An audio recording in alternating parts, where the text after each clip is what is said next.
Hey everybody, today we're in a Hyundai Ioniq. We're going to be showing you how to install the ProClip left mount number 805594. Now before we get started, there are a couple things we want to mention. First of all, this mount does use some double-sided tape. You'll see it as this blue covering right here.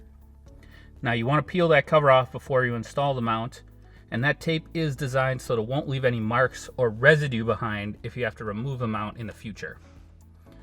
Second is make sure you install the mount onto the vehicle before you attach anything to this faceplate. So with that, we'll get started. Now on this one, it's going to attach to the A pillar right here.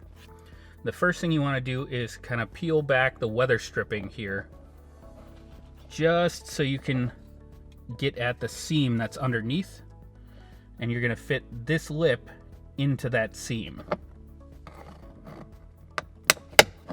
Should snap right into place, and then you can kind of push the stripping back down. And now we just want to get this seam around the other side of the pillar, so all we have to do is push up and in on the ProClip. There we go.